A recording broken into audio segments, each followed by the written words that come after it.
All right. I think let's see here. I know this stuff's so tricky. I go live all the time, and I don't know when it starts to go live, when we're not live, et cetera, et cetera. I think we're live. It says we're live. The LinkedIn thing is not working, but we're figuring that out. So got a very special guest. Welcome back to the Home Service Expert. My name is Tommy Mello. Ravi Abuvala. And he's an expert at Facebook advertising, lead generation, B2B digital marketing, virtual assistants. He's based out of Miami, Florida at this point. He just moved back there from California. And his company is Scaling with Systems. He's a chief scaling officer for the last couple of years. And he's also the founder of Prospect Social from 2016 to now. Ravi is a successful serial entrepreneur and motivational content creator. His firm Scaling with Systems has helped multiple businesses increase their appointment rate with high-ticket clients by improving their systems and processes.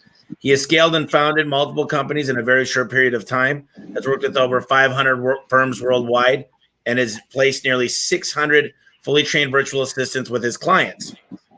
He has shared his inspiring story of success on multiple podcasts and even featured in Fox and Forbes. Ravi, it's a very, very cool to talk to a guy like you that's already kind of worked through the systems and he could help a lot of people. So excited to have you on. I appreciate you having me on here, Tommy. Seriously, and everybody else that's listening back home, thank you guys so much for tuning in. I've done literally hundreds of these, and I still am so uncomfortable when people are reading my bio. I don't know what to do with my hands or the whole process there. But thank you for going through the whole thing without a hitch, for sure. Yeah, no, it's great. I'm really excited to hear your story from your point of view. Your story of success is really interesting because it seems like at the start you were going down a different journey and kind of shifted. I was wondering if you could tell me about where you were, where you're at today, and what your plan is, where you're going to be going.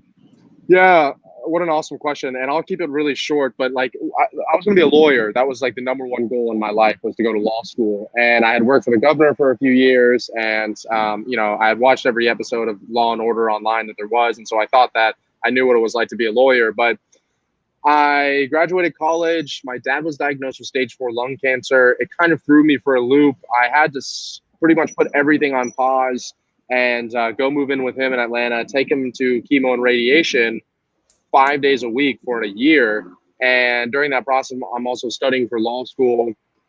At the end of the whole thing, my dad goes into remission, and I just take a second and I go, what, is this really what I want to do? Right? I'm sitting in this chemo and radiation unit with 30-year-olds, 32-year-olds, 35-year-olds who thought that they had their entire life ahead of them.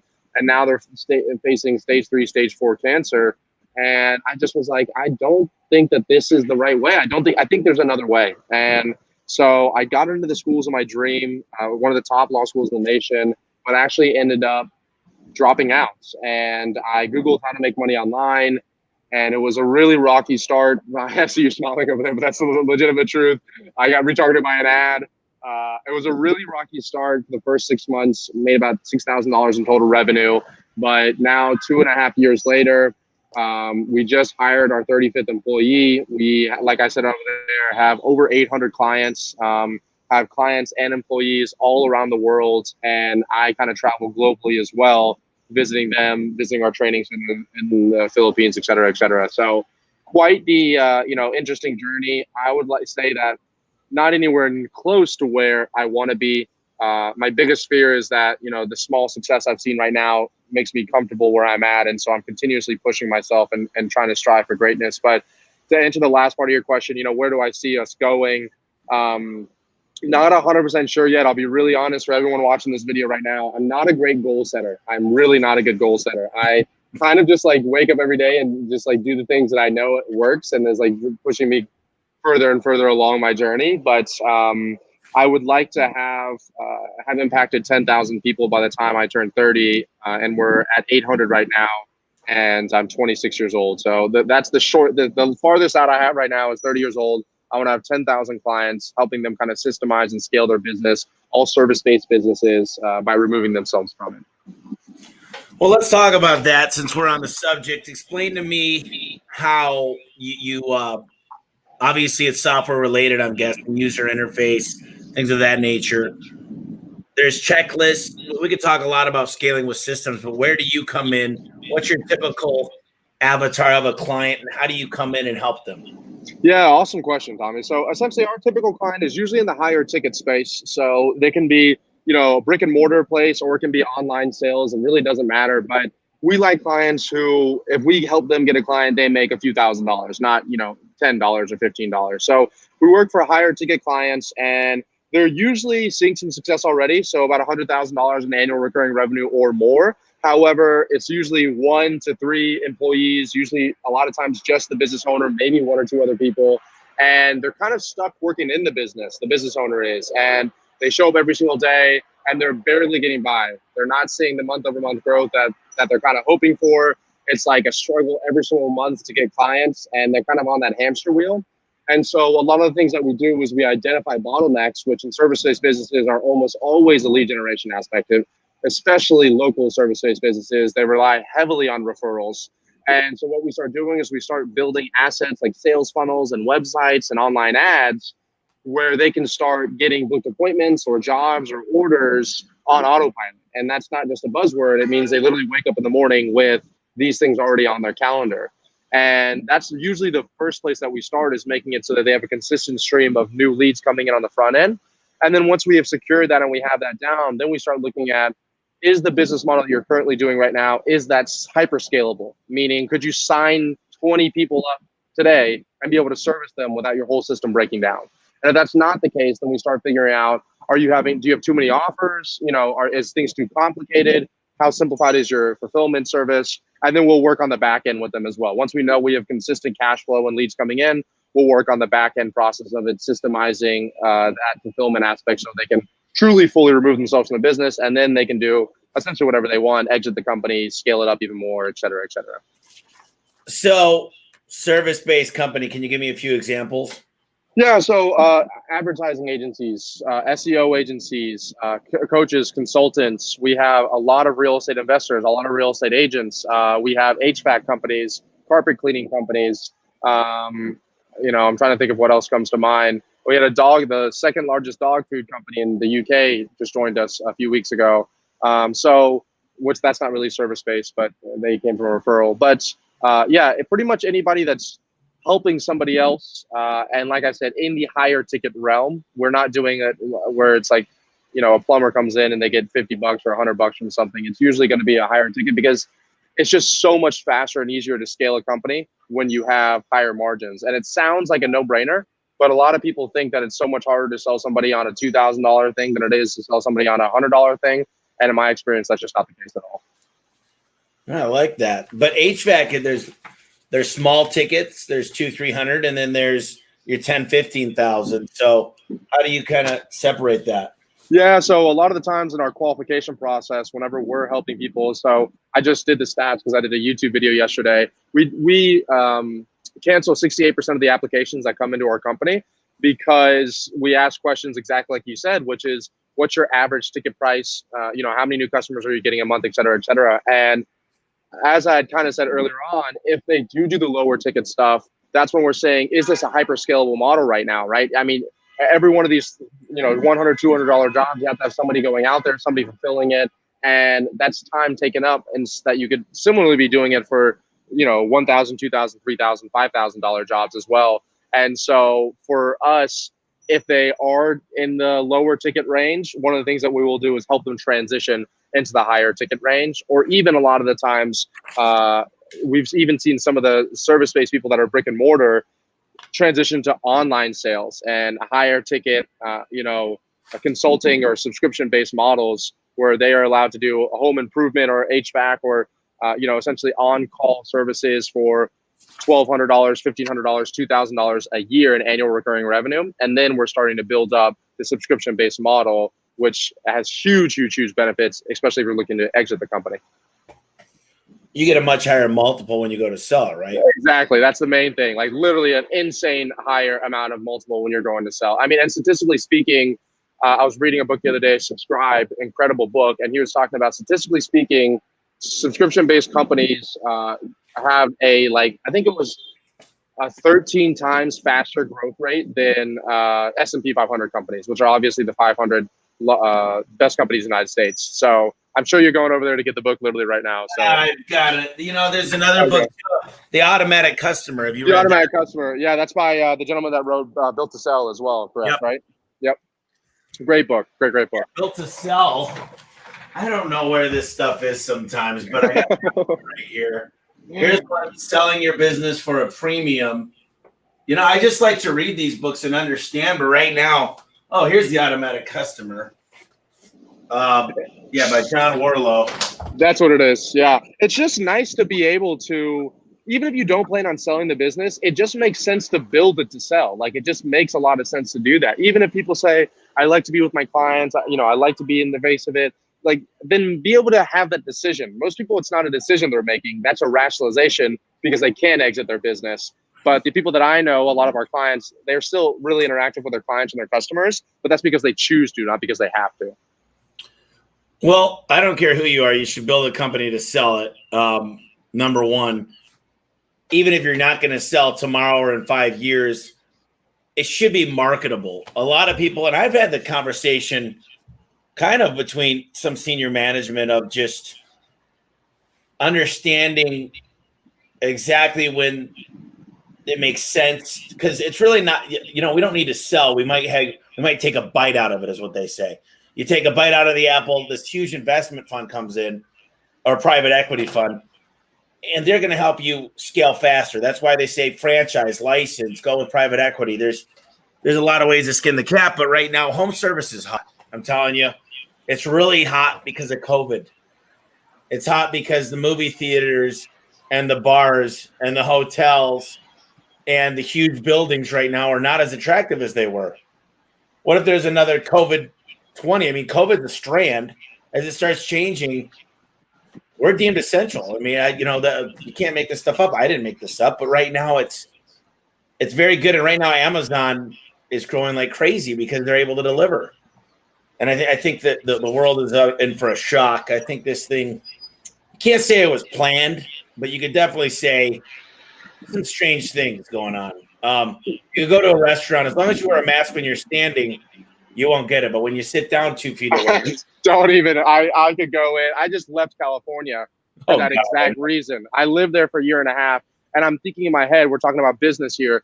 If California was a business, I would ask for my money back. I would, for 10% of my money that I'm taking home, I'm paying for the ability to have to be told I have to wear a mask whenever I'm working out, whatever. And we don't have to go into this politics side of it, but between the homeless, the trash, that as well, I'm just like, what am I doing here? This is not a fair exchange of value for me. So that's why I came back to Florida in the first place. Well, the American dream for me was, I didn't come from a very poor, but it was very not wealthy by any means. It wasn't like we were struggling to put, food on the table necessarily. There were times that it was tougher than others, like any family, but I think I'm kind of living the dream of saying I can succeed. I can work really, really hard, choose to kind of put money away and see it multiply with compound interest, and the government's not going to take it from me. And I'm not trying to be too much into politics here, but if you want to get me disincentivized, then take all my money and tax me more. I just think it's kind of, there's a lot of people that take advantage of the system in both ways. Rich people do, extremely wealthy people, not somebody that makes $400,000. I'm talking about the people that are making millions and billions a year. Yeah. Those are the people that are taking advantage. And then there's always the other side, that people live on welfare for their whole lives when they don't need to be. It's supposed to meant to be a bottom. And they don't, what people don't realize is they're not only taking, but they're not putting back in. At least some of the wealthy corporations, if there's 7,000 people working for them, all those people are paying into taxes. And here's the thing, they're not paying near the rates that we're paying, because we've got better CPAs and lawyers and things helping us do this stuff. But you've grown a really successful business in a couple of years. It's a short time. Tell me what's the secret sauce here, because I see a lot of people try to scale and they scale too fast and they're not profitable, and they didn't fire when they should have. They didn't top grade when they should have. and it seems to be top heavy at times. Yeah, I'm super proud, and I'm not afraid to say that out loud. I'm super proud to say that, for my seven-figure companies, we retain a 60% profit margin on them, and the reason we're able to do that is because, we didn't accept capital when we started. I've had multiple offers for outside capital, and I've never taken it because, there's a time and a place. I'm not going to say it's not ever useful, but I do think that capital kind of make you fat and lazy, and it makes you okay to be acquiring customers at a loss, right? If you're acquiring them and then you're eventually quote unquote lifetime value in 8 months, you're going to get that be in the green. Well, then you're just continuously burning cash at this rapid rate. And so for us, I was like just forced out of necessity to essentially figure out. I mean, the main part of it is building this machine, which I talk about and what we help our clients do, where whether it's paid ads, whether it's hiring virtual assistants to do outbound messaging, whether it's cold calling, where you're putting in $1, $2, $3 and you're getting out $6, $7, $8, $9 back in the shortest time frame that your fulfillment allows, right? So for real estate agents, it could be a few months. For online sales, it could be a few days. And so just structuring my companies around, okay, what's an example of some really high profit, high impact, fulfillment that I could do? Well, service-based coaching, consulting, and digital products is a great example of that. And what are some really great traffic sources that I can scale up where my target market is? Facebook ads, YouTube ads, cold email, cold calling, and then building a machine around it where we're taking total strangers who have never heard of myself or my company, and then in one of our different traffic sources, whether it's these kind of videos, podcasts, my YouTube channel, my Facebook group, the paid ads, having them get some kind of training, understand who our company is, go to our website, whatever it is, and then just having the right systems and people and procedures in place to what seems like what we call the invisible funnel, take them along this journey to the point that our average person, from when they opt into our page to when they pay us money, is about 12 and a half days. From the time they book an appointment and pay us money, it's about 6.5 days. And from the time they show up to the call and they pay us money, it's about 2.5 days. And so shortening that window and then being able to scale that up is a really big reason of the way we've been able to hit these numbers while retaining these profit margins. So you're probably always A/B testing. 100%. Not A/B testing ads, A/B testing traffic sources. We get really granular with our data, and we're able to see what YouTube video did someone watch when they came into us, right? Was it YouTube organic? Was it YouTube paid? What did they come from our Facebook group? What asset did they consume? And so a lot of people, they have no idea where their leads are coming from. And then even if they're running paid traffic, like I know people running 6 figures a month of paid traffic, but it's just melded together. One of my clients, Jeff, he runs a credit consulting company.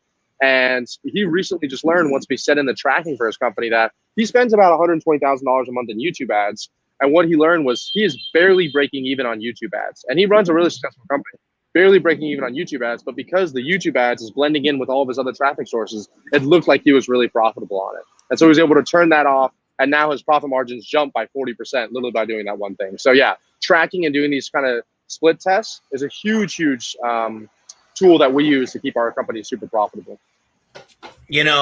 It's funny because we talk about marketing all the time on the podcast. And one of the things I like to think and talk a lot more about now is marketing for employees, because I think they're getting the right people and the right training is everybody thinks, how do I get more leads? How do I get more leads? How do I get more leads? You could use a lot less leads if you got the right people getting great reviews, asking for referrals, networking, doing things on their own social media profiles, going on next door and saying, I'm the best garage door guy or HVAC guy in your neighborhood and I can give you a discount. You get your current employees right. Watch how awesome and fast you could grow. And I feel like most people miss that. They say, I need more leads, but they're chasing after the next lead where their conversion rate, average ticket, average review, average booking rate, all this stuff is not where it needs to be. And, I think everybody can listen from this, even the biggest companies I know. And the problem is when we get too big, sometimes we forget where we came from. And it's the little details of top grading and making sure the right employees. You said something really interesting. Are we acquiring customers at a loss? And I'm embarrassed to say it, but I'm sure there's certain markets that today we're paying too much for a customer. Not because they're the wrong customer, but maybe we don't have the perfect avatar to find. Maybe we didn't get the right person on that call. Because you're right, I could sell everything from $6,000, $7,000, $10,000, but I could go all the way down to like we've got something starting at $45. And the question is the better your employees are trained, the better you're going to do, because that's what I'm sure you've also read Jim Collins' Good to Great. So I can tell by all the books in it. Yep. Yeah. So obviously, you're a successful business owner, and the other people I know that are listening to this, service-based businesses where you have to have people in the office with you on jobs, which is even more important than having remote. I feel like I feel in a lot of ways remote's so much easier to do. People say it's opposite, but I think remote's so much easier to do than having the in-person team, because you're also dealing with a local talent pool, which is really difficult. My brother runs a bunch of restaurants in the state of Florida, and he deals with a local talent pool there, and that's a big issue he has. I have employees globally. I can go anywhere around the world and get an employee to help us out. And so you're 100% correct. One of the best things that we did was we created what we call the Ramping Bible inside of our company. It's about 35 different pages long. It's a Google document. And we give it to every single new employee we get. And it teaches them everything about my background story, all the podcasts I've been on. And then it teaches them about what does our company do, who our client avatar is. And then it teaches them about some of these stuff I'm talking about on here. Client avatars, customer acquisition, split testing, lead generation, client fulfillment. And so I kind of create this like army of little Ravis, which if you're listening to this, you're probably thinking that's terrifying and you just met me. But I created this little army of people that are thinking and acting and talking just like me. And the only way you can really, truly do that without, once again, increasing your overhead, increasing the amount of time it takes to ramp a customer is having your hiring process really systemized. And we've done that really well to the point that I have a gentleman, he's 17 years old in Canada. He's collecting $30,000, $40,000 in cash for us every single month. He wasn't doing any sales before this, and now he's absolutely crushing it. So I could not agree more. I don't want to say the culture thing because I feel like it's a buzzword and I don't want to go there. But yeah, having the right people and making sure, even if they're the quote unquote right people, make sure that they really truly understand. I think ownership of the company is really big, especially if you're in these kind of service-based businesses. If you can get your employees to feel like they own a piece of that, then they're going to want to ask for referrals. They're going to want to ask for them to leave reviews, and they're going to want to upsell them in these certain, offers because they feel like they are helping their company. And that was one of the biggest things that we've done for our company is explain to everybody how everybody is their own CEO, everybody's their own employee or their own business owner of their certain sections of the company. And that's been really, really impactful for getting, like you had just said a second ago, the right people on the bus, essentially. So, I've read The 4-Hour Work Week by Tim Ferriss, and that's when I got obsessed with the virtual assistants. And there was a time I had 25 virtual assistants doing a bunch of different things, everything from social media to, I had a group of 6 people doing send out cards for me. It was like hitting land, mail, and sea. I was doing it all. And I just, I've done a lot of work for the people in the Philippines. I just, now they build software to make sure people are doing stuff and getting it done. I find that right now, if you opened up to just North America, there's a lot of people out there they're working on raising their kids, and they've got an extra 3 to 5 hours a day. And they're very good. Some of them are lawyers, some of them are doctors, some of them are nurses, but they don't want to go back to that career until their family, they raise their kids to a certain age. And the level of output, the quality versus quantity, is very, very important. I'm curious to hear your point of view and how you set up the systems, because I believe that if it's so easy, anybody could do it, like anybody. That's how McDonald's is, and that's why it's very successful. But the systems let them make anybody could do it, but there's still got to be some level. Like outbound calling, you need to speak good English, right? That's a must. You need to be able to write well if you're going to be a content creator. You need to be able to do – some of these are skilled to a certain extent. So at what point do you decide to bring in somebody from Russia, Ukraine, the VAs, the Philippines? I haven't had much of China, but all over the place. At what point, what are the tasks, and how do you monitor that? Yeah, it's an awesome question. So I'm going to start with the last part of that. How do you monitor it? I will say it goes back to having the right people on the bus. So, we have monitoring software, but in 2.5 years of having virtual assistants, I have never had to check it once because I really care about output. Like, I just care about what are the results that these people are producing. And I could care less. If they can get what I want done in 4 hours as opposed to 8 hours, then so be it. That's totally fine with me. And I think that, and with any employees, if you're having to monitor every single thing that they're doing, their click activity, whatever it is, there's not really a whole lot of trust there. And I think that too often people treat virtual assistants like, they almost start the relationship expecting them to betray them or to do bad, or that they're not competent enough or whatever it is, where I actually, just through my own naiveness from having my first employee be a virtual assistant, was just like, oh my God, I'm so excited. Like, I gave them so much discretion. I gave them my credit card to be able to buy like leads whenever we needed to buy them. And, obviously there's horror stories out there. But for me, I think one of the real big reasons we've had the success we've had is I've just been like, I've treated them like anybody else. And I've given them so much discretion and allowed them to have problem solving capabilities. And because I've allowed them to do that, even if they weren't necessarily or didn't have those skills to begin with, they grew into them as almost an expectation to be able to work with this company. And so, but I do understand what you're saying. And there's definitely some things that do require some skills beforehand. That's why for our clients, we actually, every virtual assistant we hire has to go through a 60-day boot camp. They go through multiple tests. They go through speaking tests. They go through internet tests, et cetera, to be able to figure out, how do we turn this person into what I like to call like literally a lethal ninja, to the point that you can place them in. We have them running Facebook ads, them doing cold calling, qualification, setting appointments, setting jobs. Actually, we're even doing sales for some lower ticket clients of ours. And you couldn't tell the difference between them and someone that you're hiring in the United States. And so for us, I 100% agree with what you're saying, but it's just like going to a restaurant.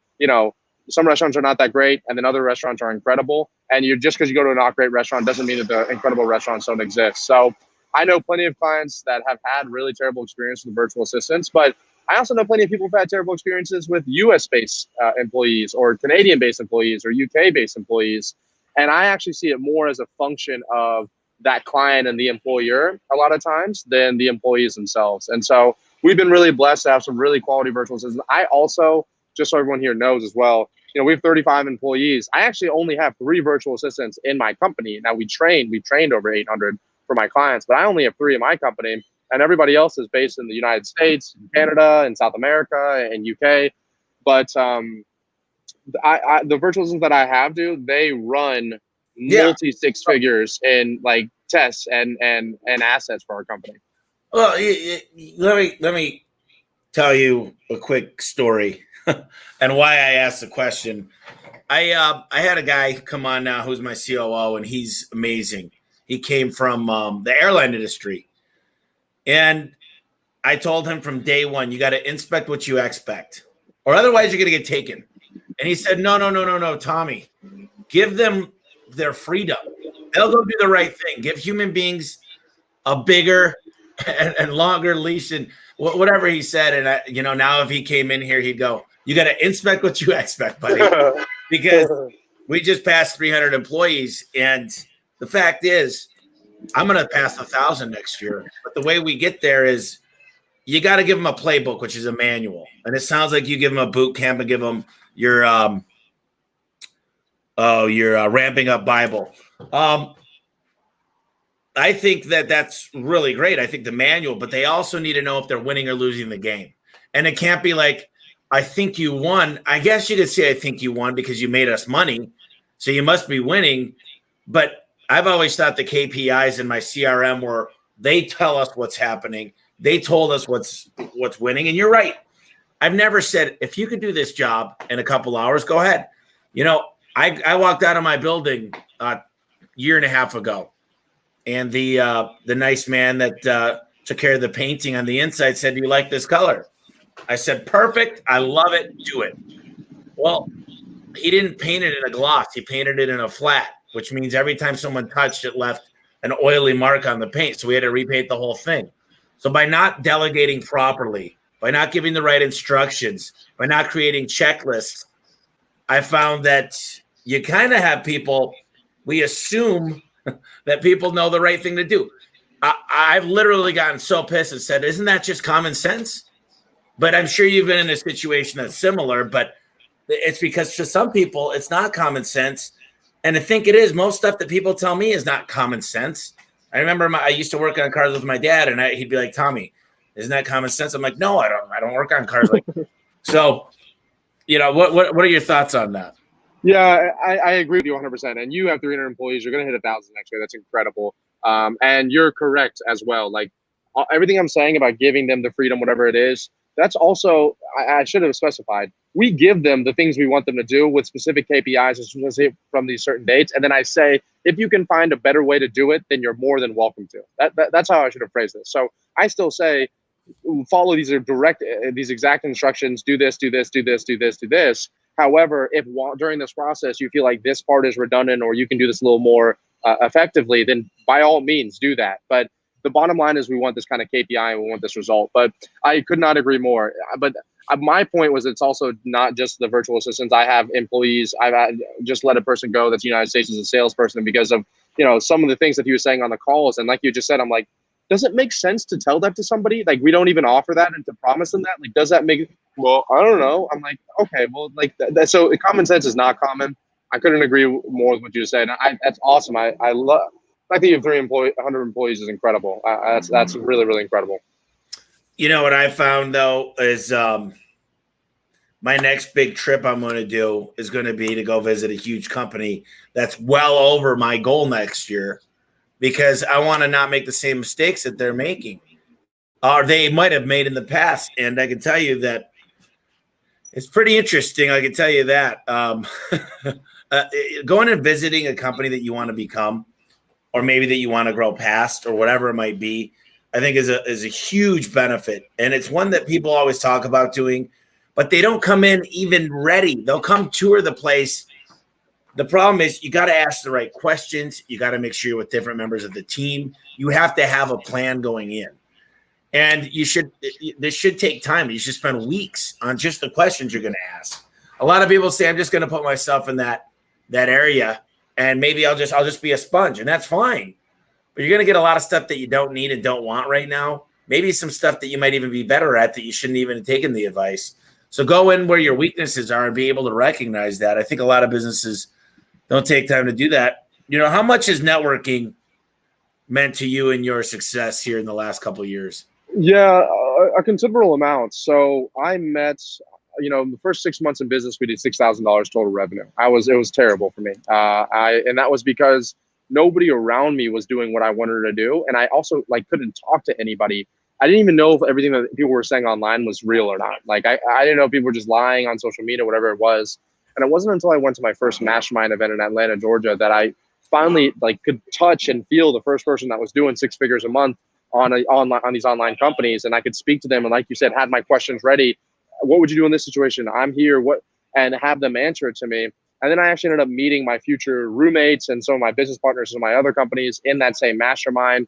We had a beautiful house in San Diego. Now we're getting a gorgeous house in Miami. And we can all easily afford to live on our own houses, whatever it is. But we choose to stay together just because of that kind of power of that mastermind networking effect as well. And then the other really great part of it is, from their connections, I'm able to now tap into their networks as well. So all the hard work that they're doing to network with other people, I now easily just get the fringe benefits of that. And they can see me on their social media, see me in their videos, whatever else it is. So, I would argue that probably one of the biggest reasons I've been able to do some of the things that I've been able to do in the past 2.5 years has just been, whether it's networking and having the right employees, or networking and having the right, friends or people you can, coaches, consultants that you can rely on.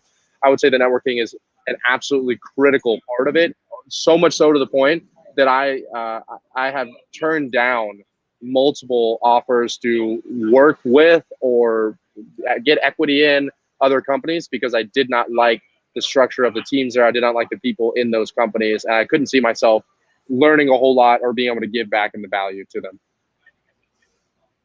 Yeah, that's interesting. What the biggest thing you're going to have to do as you start being more successful is the power to say no is what most people fail at. And when you spread yourself out, you're feeding a whale. I mean, the opposite of that. You're doing the opposite. But when you can focus all the time and energy, and it's tough. You got to get great people that are able to handle the load of a lot of things. But your job as a CEO is to just make sure every department is not necessarily killing it, but they're growing along with each other, right? You're able to find bottlenecks. And I think that's kind of the job as the company grows is you are the culture, you are the leadership, and you are the bottleneck finder. Those are three big things that I think, one of the things that one of my questions here is some people have grown their business without a lot of systems. They just, especially the home service business, and this is what people don't know. You tell me, you give me a real estate company and an office, that's easy. You give me a restaurant, that's easy. You give me a lawyer's office, a dentist, all I got to do is confine what's in these walls. As a home service company, we got to find somebody that doesn't hopefully smoke a bunch of cigarettes and smell up the whole room when he's with somebody or she's with somebody. Not an alcoholic, not a drug addict, clean driving record, decent on the eyes, not like tattoo, tears coming out. And then you got to find somebody that's decent at sales, good mechanically. They're going to drive great always. They're going to always. It's easy to see if someone's an asshole at a restaurant because the guy stands up and goes, "This guy's a jerk." When it happens at the house, it's hard to figure it out. We had 8,000 customers last month. 8,000. So how do you get the systems in place? And this is what you should think, no matter what, if it's an e-commerce business, is how do you systematize your business? Because I do think it's a requirement. Talk to me a little bit about how systems define a company's success. What an awesome question. And I also want to say, it's so funny you said the saying no. I just published a YouTube video maybe 14 days ago called The Art of Saying No, and how I attribute a lot of what I've done today to, it's literally a thumbnail of me. I'm like with Bob Ross's wig and I have an easel and I look like I'm painting. It's called The Art of Saying No. But it's legitimately, I had a whole video on how important that has been to, and I literally say, once you get to a certain level, all you're doing is saying no to people, all friends, family, employees, opportunities. You're just saying no and staying on course. So nailed it right on the head. And I'm happy that you confirmed it because obviously I'm learning from you too. But yeah, as far I think it's so cool being a business owner because I get to also, like, when I see another business and I see the struggles they go through and they still deliver a quality product, like, I'm like, kudos. I'm like, hats off. I will leave a Google review or a Yelp review for that person, because I actually see more often than not, someone has a terrible business. Someone is doing a bad job at business. And so, like, our moving company that we recently had come in, and they did an incredible job. I left them a review. I tipped the moving guys. Like, home services companies, like, I 100%. My brother has a restaurant, which I know is not as severe as some of the things you're saying, but he's also dealing with this local talent pool. And, like, so I hats off, salute everybody in here that's watching this that has it. You have a really tough job, and sometimes you're really encroached inside of it. And so it's like, you have to do this. And the systems aspect of it, there's some things you can systemize, there's some things you can't systemize, or it's a little more difficulty. It requires more creativity. So it's a little more, that's like kind of what Tommy and I were saying earlier with, some virtual assistants you can give a certain job to because it's really systemizable, and other you need to have a little more problem solving skills for them to be able to come up with a solution, because it's kind of hard to put on paper, what the solution is. You might not even really know what the system is yet because it requires a high level of thinking.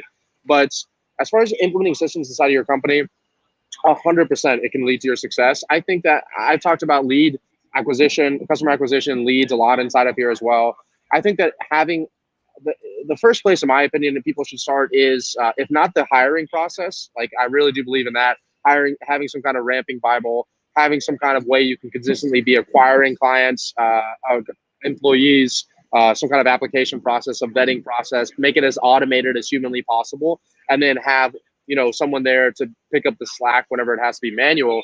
But in the other aspect of it, because I can't speak for your fulfillment side and when it comes to systemizing the home services, because I personally don't have experience in it. But as far as lead generation, which I have helped home service companies doing, you do need to start systemizing that. So where are you acquiring these leads from? What kind of journey are they going through? When are you getting the information of what the job requires? And also lead follow-up after the sale has been completed, after the job's been doing, requesting a review, asking if everything went well, trying to get to that lead before they had a bad review, getting to that lead before they go online and leave a bad review as well. So some of these things are a little more complicated. Some of them, like the lead generation or having an automated email going after, or an automated text message going after someone completes a job, is super simple to do. So I think you should have some systems in your business. And like you said a second ago, it does baffle me a little bit that some people have the success that they have without systems in their business. And then I just always tell them the same thing, like, Imagine if you put some systems in there. Like if you're doing this well, balancing 100 things on your head right now, imagine if you put some systems in there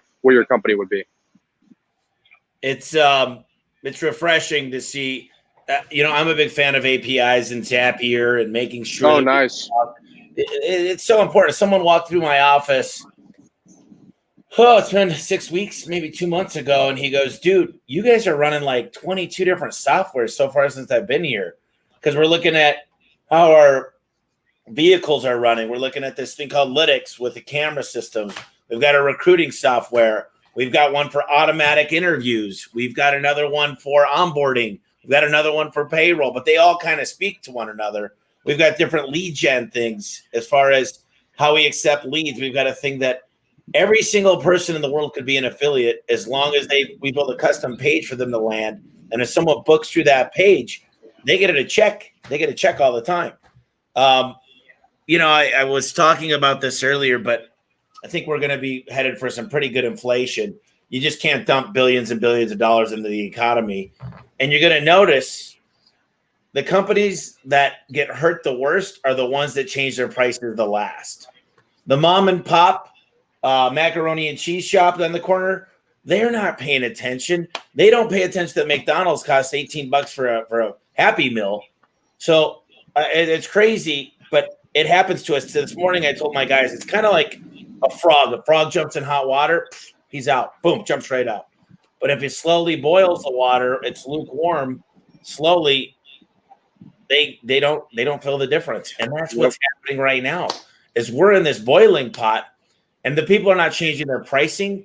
They're not adjusting how much they pay their people. Because right now, I mean, from 5 years ago, well, look at minimum wage is $12 now. I mean, $12 used to be decent to pay somebody. When I got into business in 2007, that was a good amount of money per hour. But what do you find about as far as pay goes? How do you keep people happy as far as employees?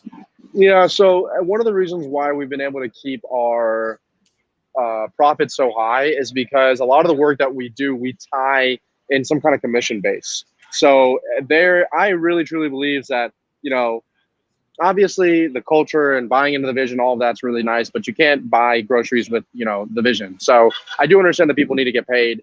And so we always try to tie in our compensation with what we want, our employees to be doing.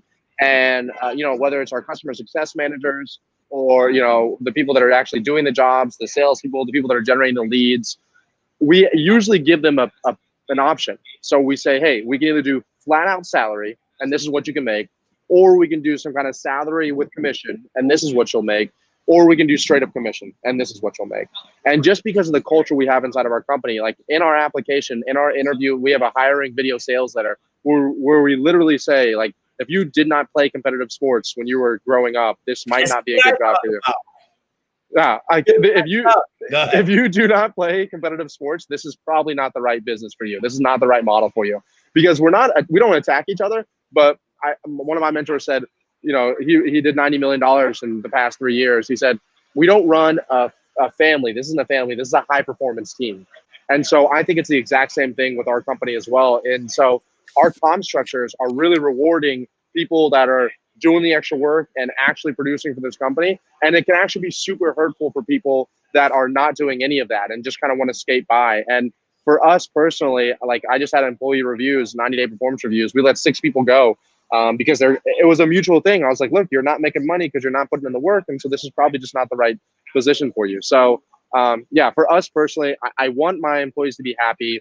We give profit share, we give compensation, and then a lot of times we'll give them the option between flat base pay, hourly, or whatever it is, or some kind of combination between compensation and that base pay, so that they can make a lot more money if they get kind of the results, they do the things, hit the KPIs that I think will help the company.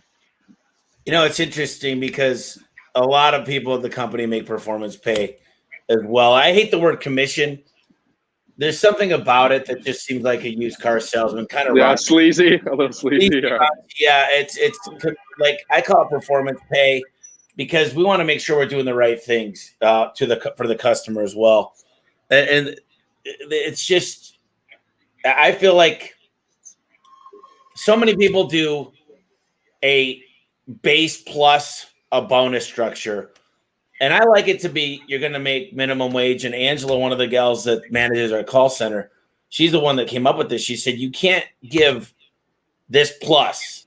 What you should do is give this or this. And they make it off of booking calls. She's got 5 KPIs she looks at. And it's so cool because there are people that make like $32 an hour some days. Yeah. It goes after, it's a bi-weekly thing. But what's super cool about it is there's other people that make minimum wage. Well, the minimum wage people fall off automatically. Yep. Kind of like survival of the fittest. I've always said 1A equals 3B.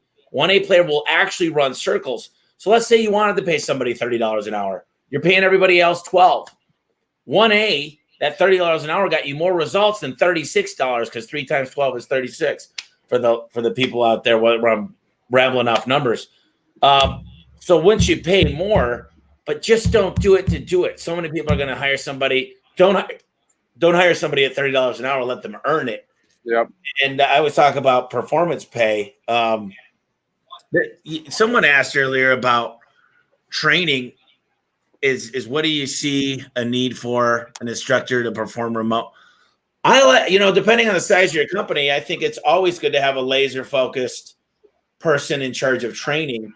And then someone asked also about a manual or a trannual. And I think any LMS is good. It's better than nothing. And there's other ones out there. I really like this new one out called Absorb. It's super cool. It actually allows you to push things on. I could have Ravi go through a whole course right now because maybe he wasn't selling enough bottom rubber. The problem is he doesn't need to sell the bottom rubber. The problem is he needs to bring it up and educate the customer. We don't teach anybody how to sell. We just give the customer options. It might not be best. Maybe this person's moving out and they don't care. We want to do what's best for our clientele.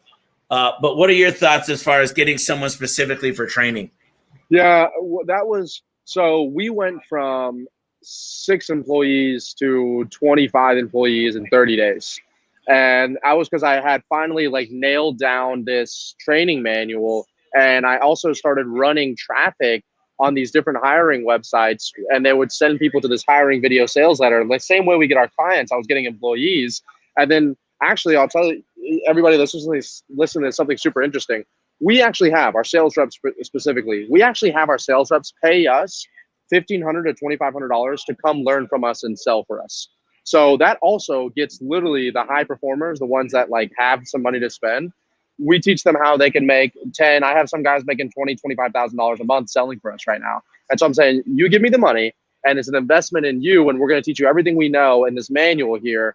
And you're going to be making $10,000, $20,000 in the next 3 to 6 months. And, I try to do it all on the manual and have everything on the manual. But I learned through the hard way that I had to have somebody else there that was able to start, that was able to answer all these questions, show up every single day, make sure they're going through it, whatever it is.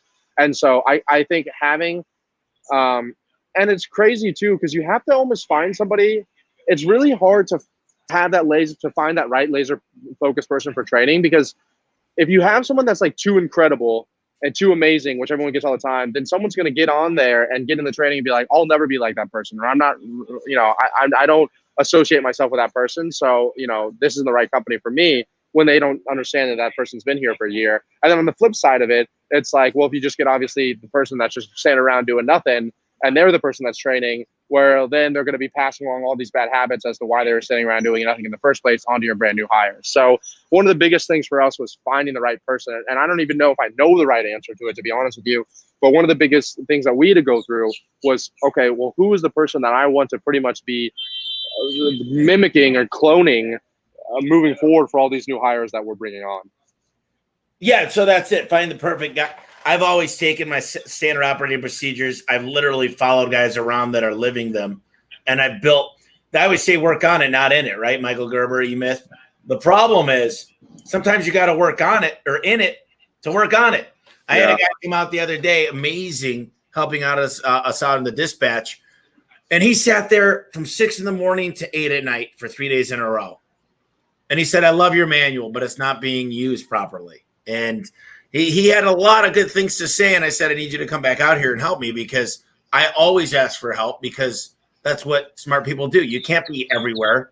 There's a good book here, one of my favorites. That's why I've got 3 of them. Um, and I've probably given 10 dozen of these out. I'm not even kidding. The Ultimate Sales Machine by Chet Yeah, Holmes. Chet Holmes. Yeah.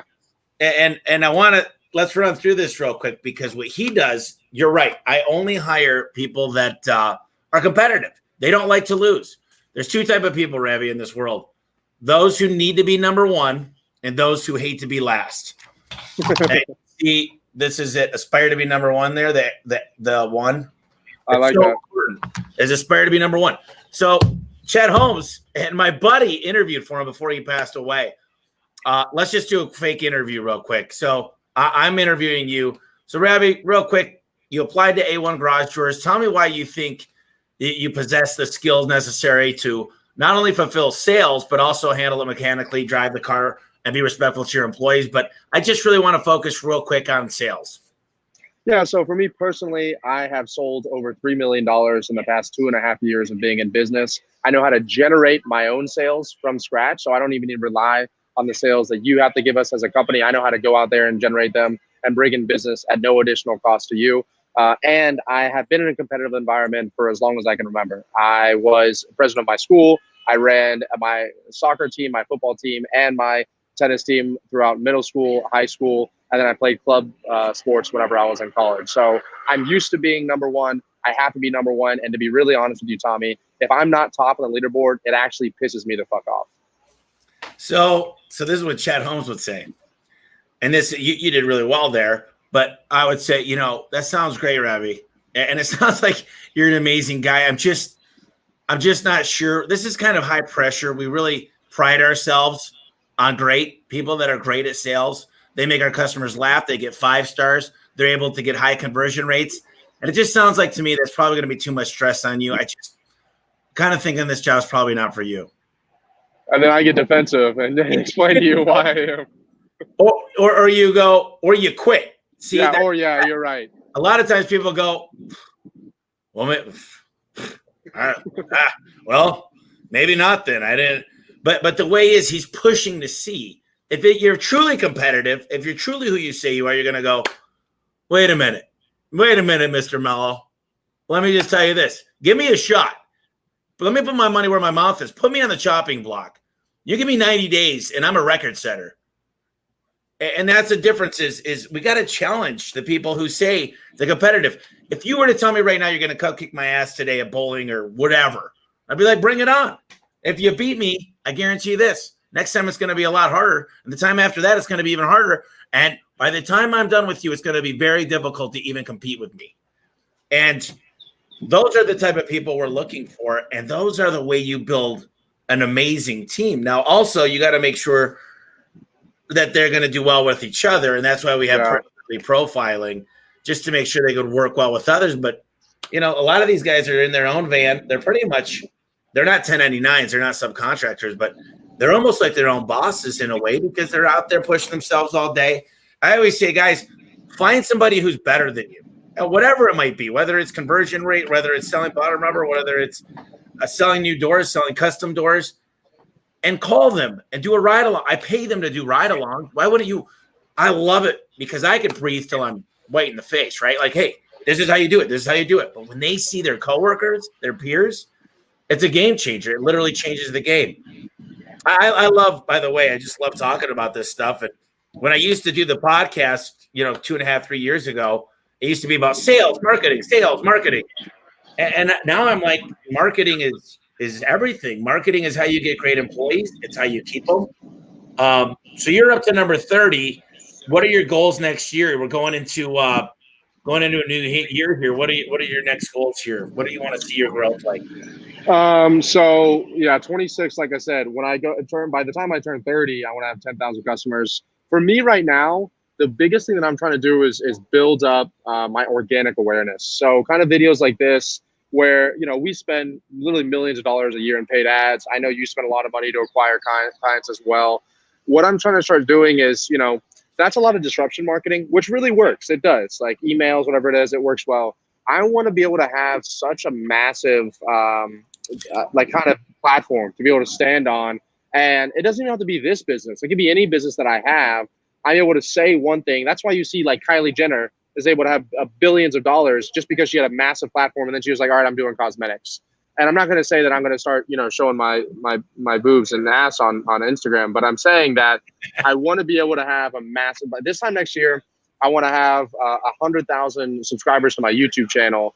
Is one of the main goals that I want, and we're only at 4,000 right now. But I've only been doing it for about 90 days. But I want to have such a massive audience of people that are listening and understanding what I'm saying, that are seeing kind of the changes. I don't even give a shit if they're clients of mine or not, but I want them to be buying into some of the stuff that I'm saying, so that I can have that attention and that platform to be able to make decisions or grow a business any way I decided.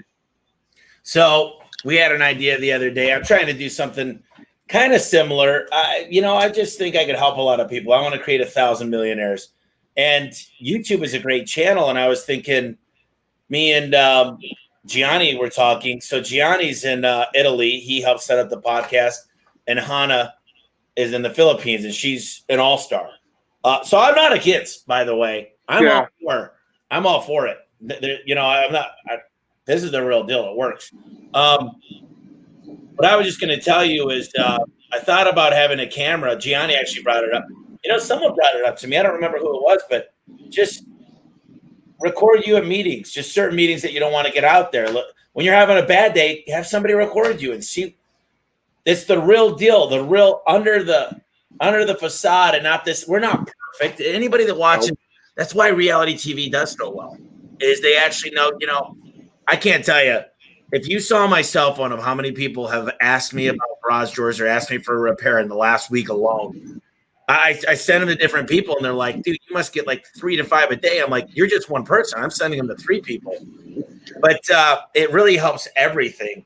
And I didn't even know when I started the podcast, it wasn't really to help my business. It was literally to learn. And then I got with a guy that teaches on how to podcast, and he goes, well, who's your biggest client? I said, he spends $1 million a year. He said, so what if you could get guys like him on the podcast and figure out his avatar and have him share it with 100 more of him? That'd be $100 million. And I said, holy crap, there's some rhythm here to our madness. So I do think you're on the right path to have a YouTube channel. Tell me I want to hear your goals as far as YouTube. Like, what do you see? What kind of videos are getting the most action? What are you doing on YouTube to get noticed? Yeah, so there's really two different ways to grow on YouTube. So I've worked with some really incredible people that have channels in the millions, and they're clients of mine. And so we've done an exchange of services. So, the coolest thing in the world is Google. YouTube is the second largest search engine in the world, owned by Google, the #1 search engine in the world. So it's also the only platform out there that the half-life of your content increases over time, meaning you post a YouTube video on YouTube and the number of viewers that watches it increases by the months that pass, versus Instagram, Facebook, LinkedIn. In 24 hours, no one even knows what the hell you just posted. And so, I just casually started it a few months ago. We have 4,000 subs, and we collect quite a bit of cash from it. We close it's actually our #1 lead gen source right now, our YouTube organic, which I'm not paying any money to get these people on there. And that's with 4,000 subscribers. So I'm like, if I had 10, 20, 30, 40 times that amount right now, like what would my business look like? And our cost per customer acquisition is going to be incredibly low. And like I said, they're already bought into you. They already know who you are. The close rate's super high. Like they're closing on one call. And they buy into what you're saying. They already know half the stuff, so they get results a lot faster. And so for us, what I've learned is there's really 2 different types of videos on YouTube. One of them is searchable, and that's really what I'm primarily focusing on right now. And you hear people talking about keyword research, keyword pools, and that's some of the stuff that we help our clients do as well. It's like, okay, like the video I just posted, we're doing really well, is how to qualify your leads. So we've been talking about that on this right here as well. So, lead qualification was like, had about 30,000 people searching for it, but how to qualify your leads had about 5,000 people searching for it, but it had a lot lower of a search pool. And so if I'm able to take a video and use the expertise I have and actually give value, like really just give away the farm essentially, and give these people what they're looking for in these search results, YouTube algorithm is going to reward me and move me to the closer and closer to the top whenever someone types that in. And let me just tell you from personal experience, so much easier to get I'll get on the top of a YouTube search result in 3 days. It can take 6 months to a year to get on the top of a Google search result. And so that's the number one way. That's what I'm kind of following right now. And that's like really longer term keyword searches. Like, how do you, fix a garage door? How do you qualify your leads? Whatever it is. And then the second way is viral content.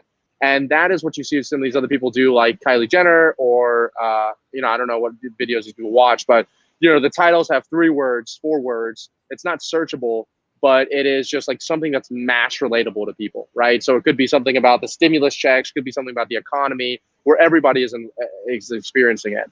And the way the YouTube algorithm works is it will show it immediately to the people that have already shown interest in your video. And then if that engages really well, if the people are watching it, the number one thing people care about, they don't give a shit about, by they, I mean YouTube. They don't give a shit about subscribers. They don't care about likes. They don't care about comments. It's really simple. Just like Google is really simple from just backlinks. They care about time watched. How much attention are people watching on your videos? And so if people are clicking on your videos and then watching it for a good bit of time, YouTube's going to be like, okay, this is a good indication that it's good content. So then it's going to show this video to similar people, to the people that originally watched it that liked it. And then you hit what's known as a viral effect when they go one layer deeper and they go to people that don't even know you, that aren't even really similar to you. And when that gets to the thumbs up, then all of a sudden you're on the recommended page. As soon as people hop onto YouTube, you're on the sidebar page and people are clicking on your video. And that's essentially the viral way to go. That's not necessarily the way I'm going to grow it, because I don't know. I like to keep my channel really hyper focused, but those are the 2 main ways that I know from a lot of people that have grown YouTube channels to the tens of millions of subscribers. And I think it's about giving amazing content and being real about it. Which is number one, which is literally number one. Like that other stuff was second to being having utility content that has utility to it. I look at like these influencers, and some of them are pretty girls that are drinking these bangs and stuff. And yeah, that might work. And it probably has, because it's a huge brand now. But the question I would say is, I'm looking to hire a bunch of technicians that are 22 years old. They're all following this hot chick wearing a string bikini. But is she the best person to be representing people into my? Maybe she says, listen, my boyfriend is making more money than he's ever made. I mean, I don't know. That's disingenuous, but maybe there's a way to go about it. But yeah, I think that man, there's a lot of good stuff here. It's really interesting, because you're right. YouTube's algorithm trips on time on page, and that's why there are people that actually pay people. They're these to watch their videos online, that they'll say they're these people at home, like the moms that could literally make $3 for watching a video for 10 minutes and just let it play. I want to see about, while we're on here too, I told my team the same thing that we're talking about right here earlier on today. And the same guy, 17 years old, I was talking about earlier, here it is. He put a photo up in our Slack channel of him having all 3 of his computers and his phone play my most recent video for just the watch time. So yeah, I mean, that is like, and I know the people that pay the people to watch it. And yes, that's one way to do it. But like, why don't you just put that same amount of energy and just producing a really quality piece of content, and then the algorithm will just reward you anyway. And there is an art. There's an art to this stuff. I've worked with some of the best guys in the world at creating videos that matter, and we're almost there. We're starting to hit it. But you know what people say about me in the podcast is it's consistent. It's consistent. It's every single week on the week. It might not be the best one you've ever listened to, but it's always there. And I've done it now for years. And so many people that they start something, and there's a great book that I've been telling everybody to read. It's called Go for No. If you get a chance, check it out. I'm typing it in right now. Yeah. So Go for No. And basically, it says start to get to used to be rejected, because it's like a muscle. And I was going to talk about muscles. Consistency, working out all the time will give you muscles. You're not going to see a difference in a week, a month, or maybe even a couple months, but you will in a year. And consistency will change your life. But the reason I love this book is it said you build muscles too on rejection. My buddy used to get rejected all the time. I watched him. He used to be with a pretty girl every single week. have a new girlfriend. And I said, dude, what's your, one day I watched him and I watched him get rejected. Then finally someone said yes. And I said, it wasn't really the fact that he was this great looking guy that had spoke this amazing game. It was the fact that eventually someone just didn't give up.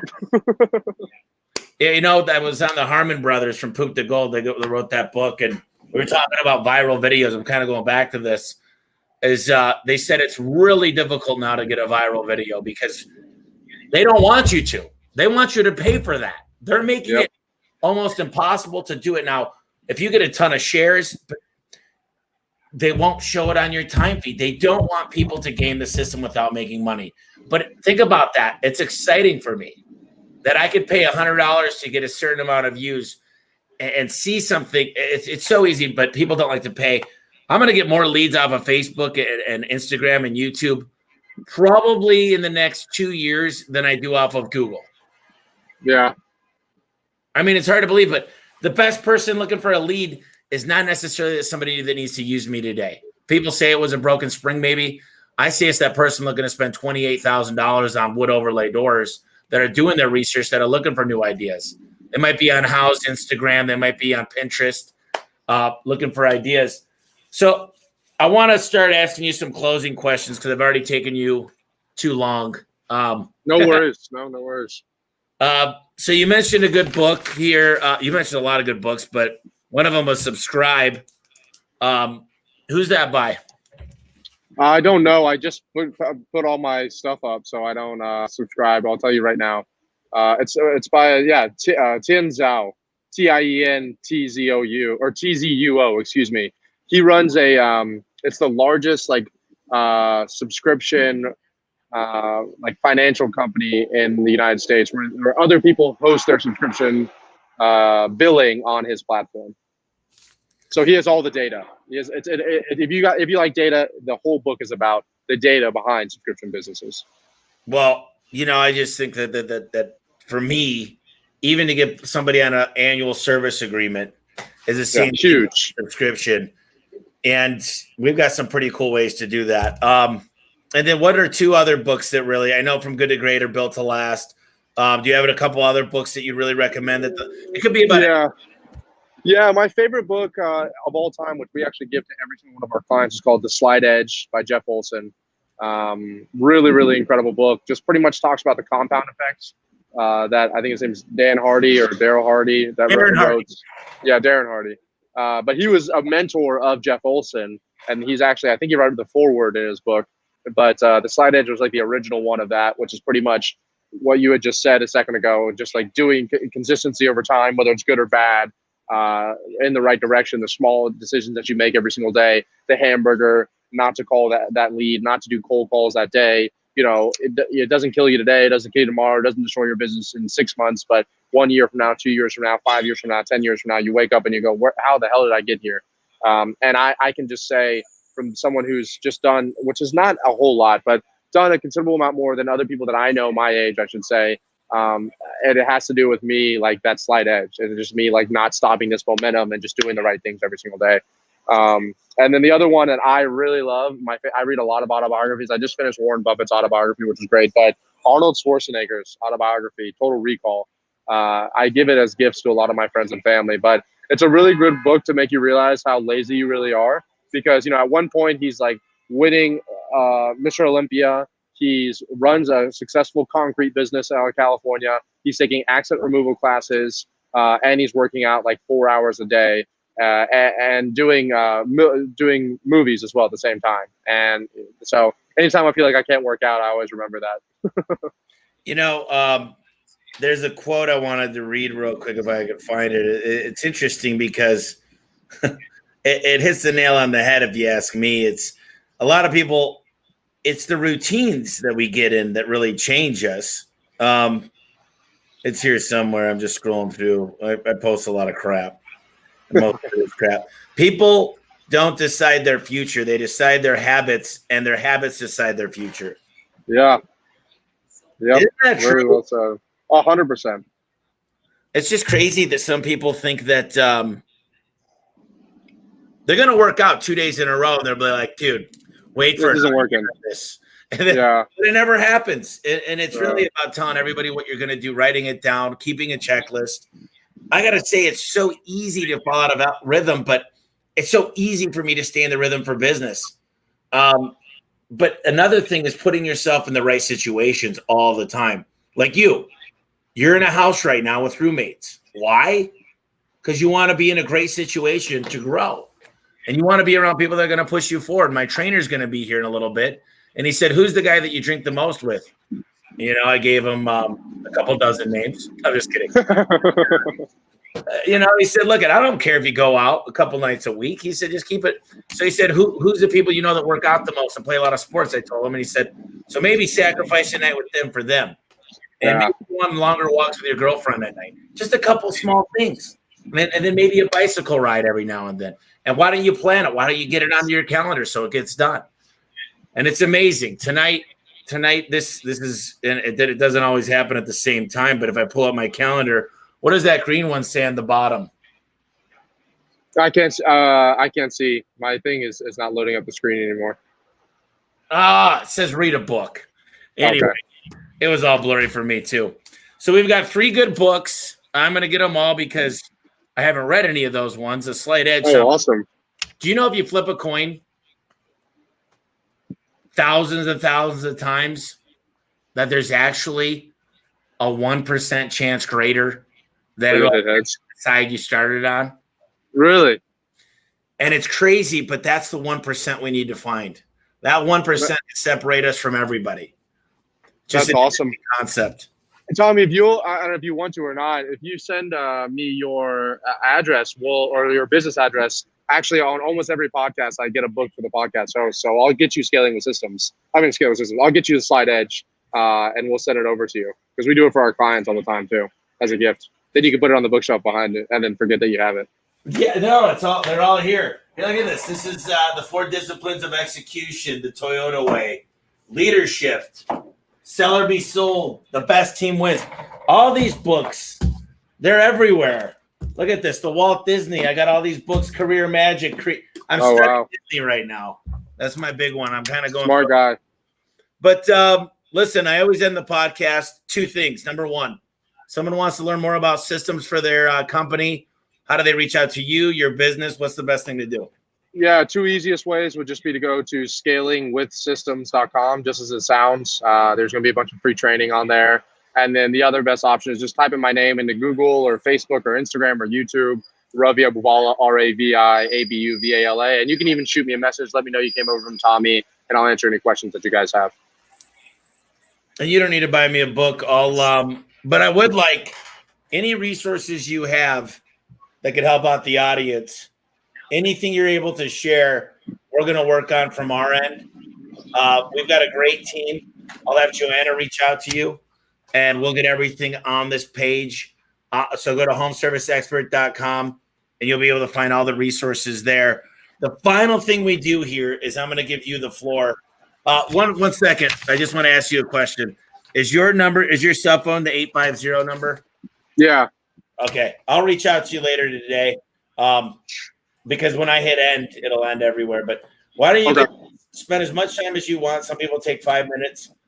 And just what I like to kind of do here is just if we forgot to talk about something, or maybe there's something on your mind, or maybe there's just a take action step.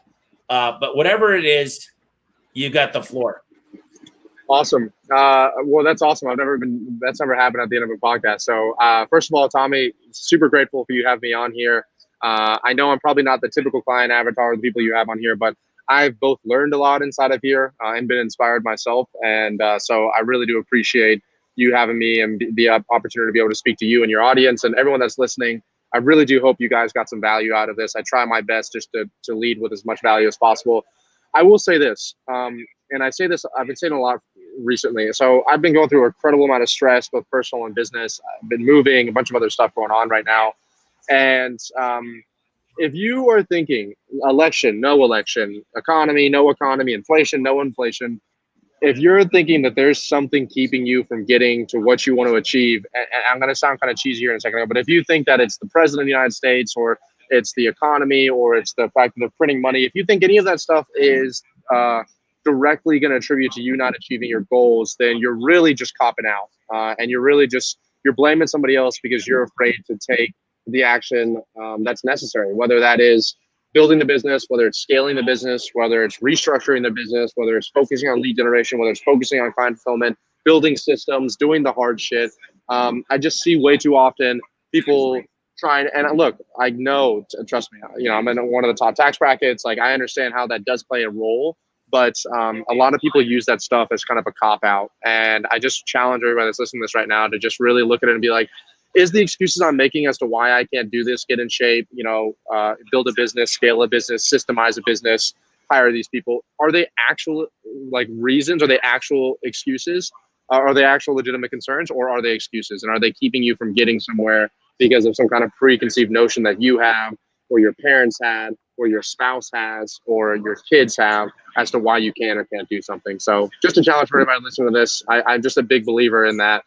You can really do anything through the kind of the 1%, the hard work, the persistence, and just even if someone tells you no, to keep on hammering away at it, and you'll usually find your way through. I love it. Consistency. No excuses, guys. You heard it from here. No excuses. Listen, I go out to Florida at least once a year. One of my buddies lives in Naples. Love to come. Would absolutely love it. Be my pleasure to have you down here, Tommy. Yeah, well, hey, you're at the perfect age for a guy like me. I'm 37. You're 26. We'll go out and hit the the town. Miami is a cool city. You got to know people there. Some of my buddies. It's actually one of my really good buddies. His best friends. They're like the guys that let all the chicks in, and they do that stuff. Oh yeah, send me a good. Yeah, we'll definitely connect after this. I gotta see what their tricks are, but yeah, man. I got a lot of great information. I took pages and pages of notes here, so I appreciate it. I'll be texting you and reaching out later, and we'll touch base and get some plans. Sounds good. I appreciate it, Tommy. Thank you, everybody that tuned in. You guys have a great day. Thanks.